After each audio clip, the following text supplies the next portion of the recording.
It's a Star Wars show, and I'm your host, John Justice. I'm glad you're with another episode. If you haven't already, I hope you'll subscribe to whatever podcast platform you're enjoying the show on. And if you are enjoying this on YouTube, be sure to go and like and subscribe the page there so you never miss an episode. Leave a comment while you're on YouTube regarding whatever you happen to think about the commentary on this week's episode. And you can always email me, TalkShowNerd@gmail.com. Now, I haven't had the opportunity, unfortunately, yet to see these next 3 episodes of Andor as we sort of work out our watching schedule among the other house members and Star Wars fans. But it doesn't mean that I don't have Star Wars-related items to talk about ahead of this Sunday's special Star Wars Day. May the 4th, and may the 4th be with you.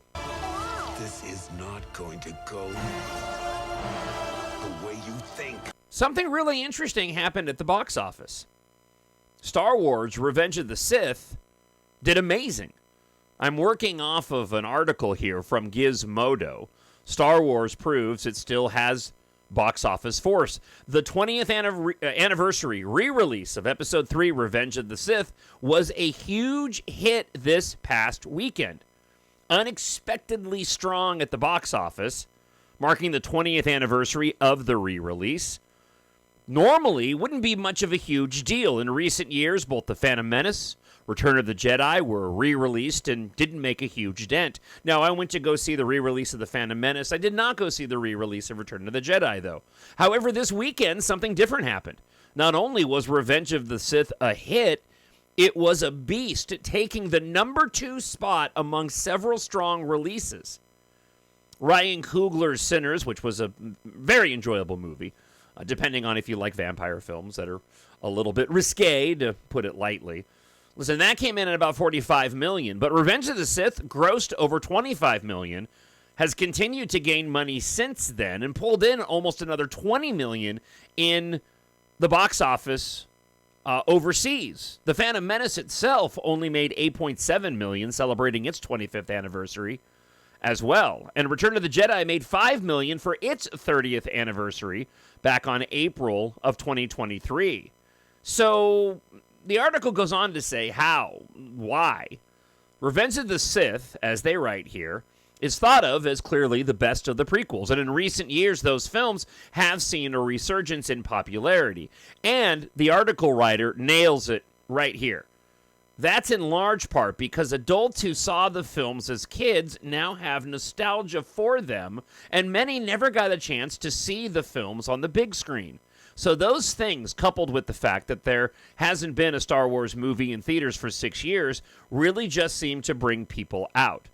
And that $25 million domestic pushed the film over $400 million total, making it only the 6th film in the franchise to actually go and hit that number, not adjusted for inflation over the weekend. And listen, this rings true when it comes to my family. I have an 18-year-old and I have a 22-year-old. And while the 18 and 22-year-old both came with me to see the re-release in theaters, it was really my oldest who was the most nostalgic for the film. It hits this sweet spot for this particular demographic.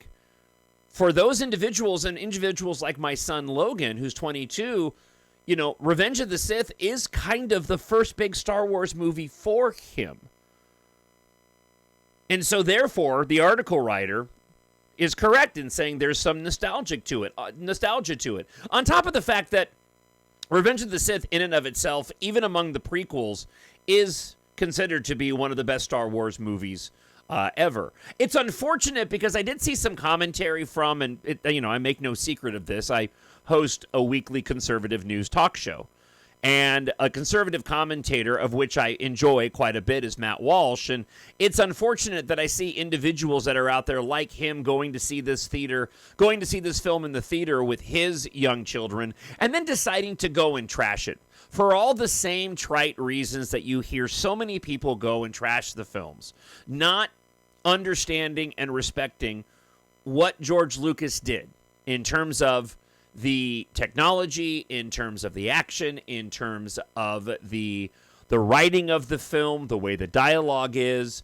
I get the complaints. It's all subjective. People are entitled to their opinions. That being said, it's unfortunate sometimes because I feel like even commentators that I respect quite a bit, they try to just go and be a contrarian.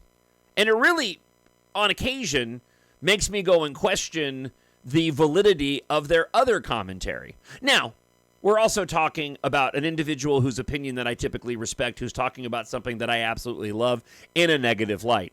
That being said, the criticism just simply wasn't warranted based off of what these movies were intended to be. It doesn't have to be your bag, but for what they were intended to be, they really hit the mark.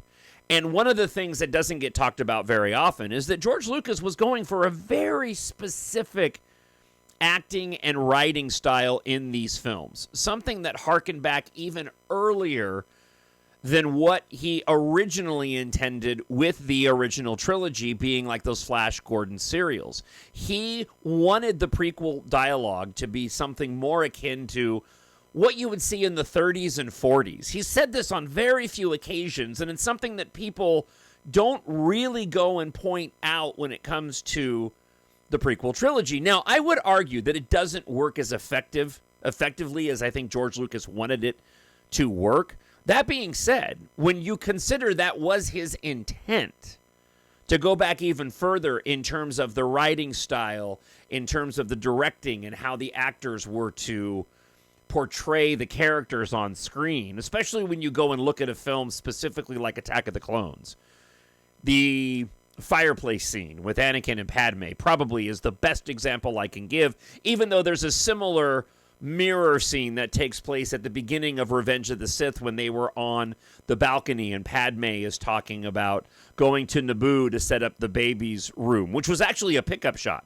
And you can tell it was because Natalie Portman is incredibly thin and much thinner in that shot than she is in the rest of the film, because at the time after the original filming of Revenge of the Sith, before they did the reshoots, she went to go and film V for Vendetta, in which she lost a ton of weight to portray the character in that film. So when they went back to do the reshoots, she was much, much thinner, even though she was already a thin woman, than she was in the original shoot for Revenge of the Sith. But the dialogue in that scene is very much along the same lines of what George Lucas was intending to go and do. And it just is frustrating to me when people don't understand what the intent was and they chalk up their complaints to George didn't know how to write, George didn't know how to direct the actors. It's like, no, he did. He was just after something specific. You don't have to like it.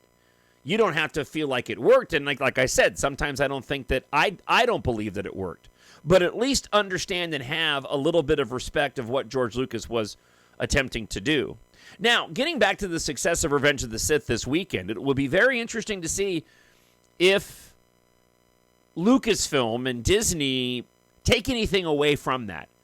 And I haven't really thought much beyond the commentary that I'm sharing with you right now about what that could mean in the future. But I think there's something to be said for this film doing as well that it did, tapping into that nostalgia, being the most epic of the sequel trilogy, and the future of the Star Wars franchise and the films that they're currently working on.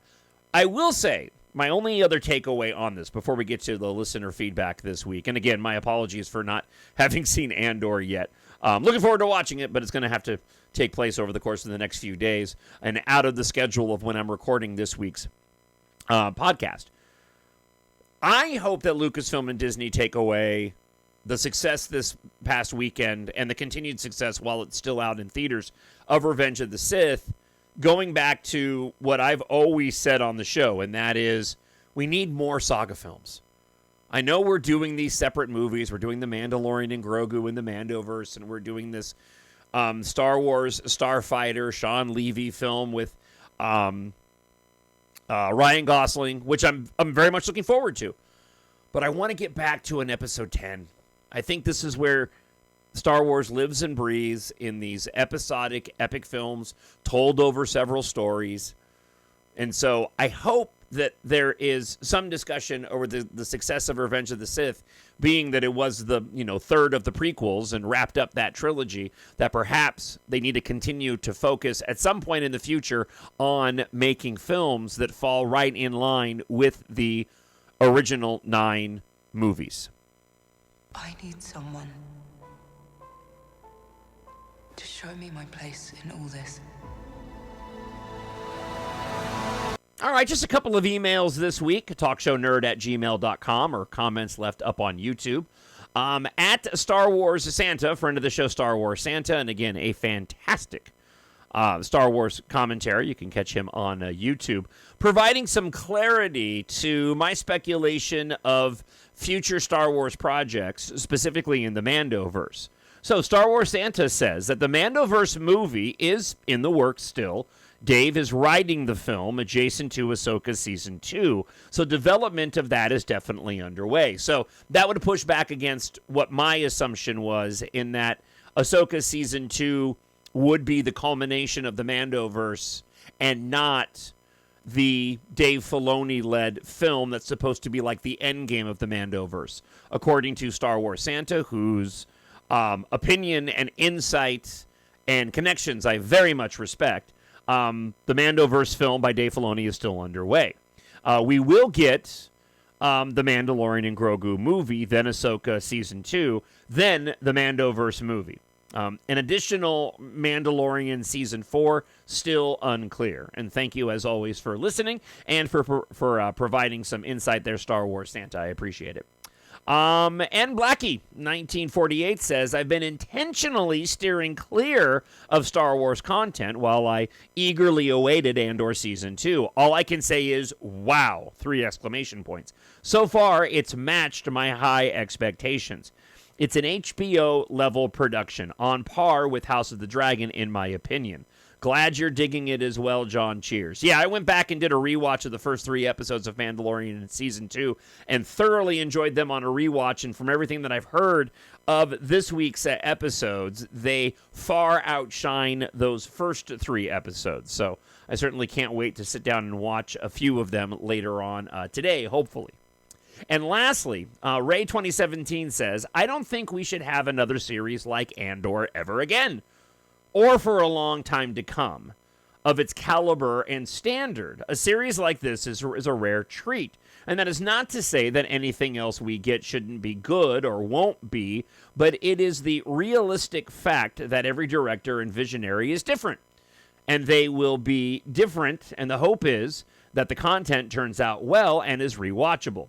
Otherwise, I'm looking forward to the next 3 weeks ahead. It'll be a wild ride for sure. And I'm going to take in every moment.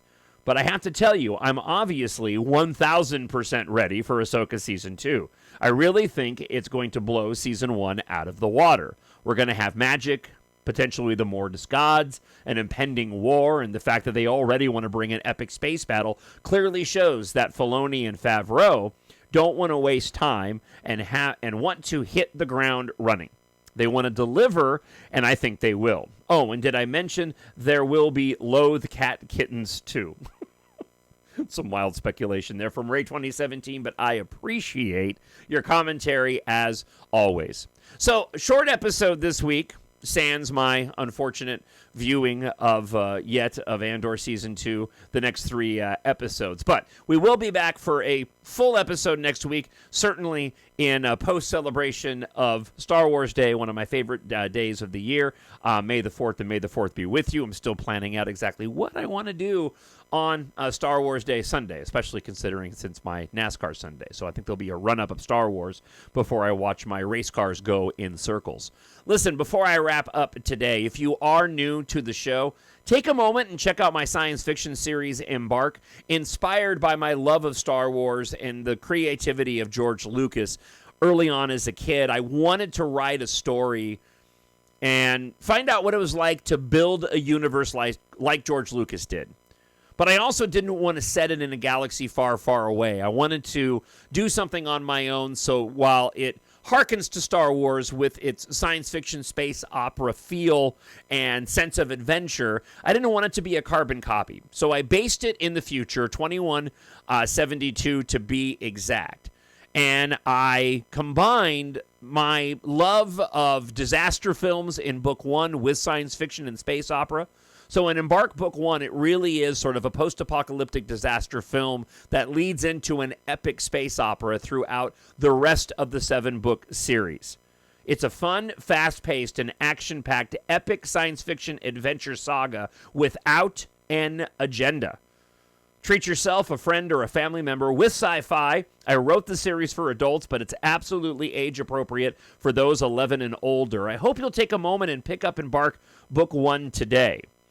Keitha's father died 1 year ago. Yesterday, he gave her the key to saving humanity. She just doesn't know it yet. Deep inside D-Corp, the planet's largest civilian and military spacecraft factory, an industrial accident has set off a catastrophic chain of events. Unaware of the disaster, Taft Guardia eagerly agrees to help fellow pilot Keitha Morrow investigate a cryptic message from her past. As war erupts, D-Corp's ruthless leader attempts to exploit the chaos and seize control. Meanwhile, Taft and Keitha discover what may be the only hope of saving Earth's evacuees from annihilation if they can survive the apocalypse first. Listen, if you like your science fiction space opera to be epic, filled with some romance, a lot of action and unique action sequences, and filled with colorful characters, they're all filled with characters, EMBARK is perfect for you. It's on Amazon.com. Search for EMBARK, EMBARK, and John, Jon, Justice, and pick up your preferred copy, ebook, Kindle Unlimited, paperback, or hardcover on Amazon.com today. Also, audiobook. Thank you so much for checking out this week's episode. May the 4th be with you, and I hope wherever you are, you're happy, you're healthy, and you're safe. I'll talk to you again next week. God bless. The Force will be with you, always. My nerd world.